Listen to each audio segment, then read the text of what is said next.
আসসালামু আলাইকুম প্রিয় বন্ধুরা, চলে আসলাম আমাদের সেই মহেশখালী উপজেলা অর্থাৎ সোনাদিয়া দ্বীপ যেটা আছে সেই সোনাদিয়া দ্বীপে চলে আসলাম কিছু প্রাকৃতিক সৌন্দর্য, গণমুহূর্ত এবং সৌন্দর্যগুলো উপভোগ করার জন্য। আসলে আমি আজকে এখানে এসেছি কিন্তু ঘোরার জন্য নয়, আজকে এখানে এসেছি আমার দোকানের যে বড় হেডমিস্ত্রি আছে অর্থাৎ ইলেকট্রিশিয়ান, তার সাথে এসেছি।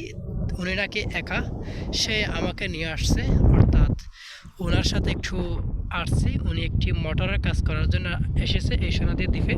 তাই উনি যখন একা, তখন উনি আমাকে বলতেছে, শারেক ভাই চল আমার সাথে একটু মোটরটা একটু আমরা কাজ করে দিয়ে আসি।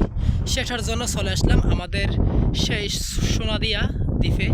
তাই এসে আমি একটু এই যে সমুদ্রের কিনারে চলে আসছি কিছু বাতাস এবং সুন্দর প্রাকৃতিক এবং সমুদ্রের ঢেউগুলো উপভোগ করার জন্য। কারণ ওইখানে হচ্ছে সমুদ্রের ঢেউ হচ্ছে, ওইখানে অনেক সময় লেগে যাবে, সেটার জন্য আমি ওখানে যাচ্ছি না। কিন্তু আমি আপাতত এখানে আছি।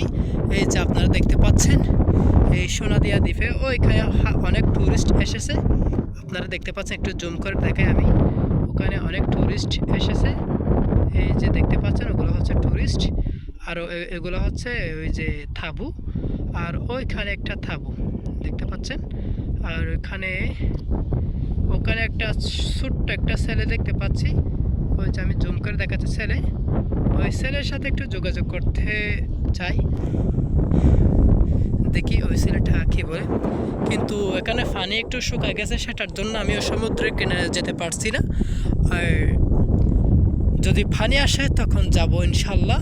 আপনারা দেখতে পাচ্ছেন আসলে এই সোনাদিয়া দ্বীপ এমন একটা দ্বীপ, এই দ্বীপে আছে লাল লাল কাঁকড়া, এই দ্বীপে আছে সমুদ্রের ঢেউ, এই দ্বীপে আছে ঝাউ বাগানের ঝাউ গাছের সুন্দর প্রাকৃতিক পরিবেশ, এই দ্বীপে আছে সবুজ সোনালি রঙের মানুষ এবং সুন্দর সুন্দর প্রাকৃতিক দৃশ্য।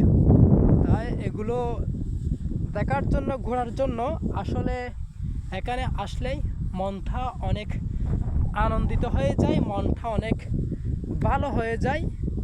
সেটার জন্য আমিও চলে আসলাম এই দ্বীপে। তাই প্রিয় বন্ধুরা, সবাই ভালো থাকবেন, সুস্থ থাকবেন।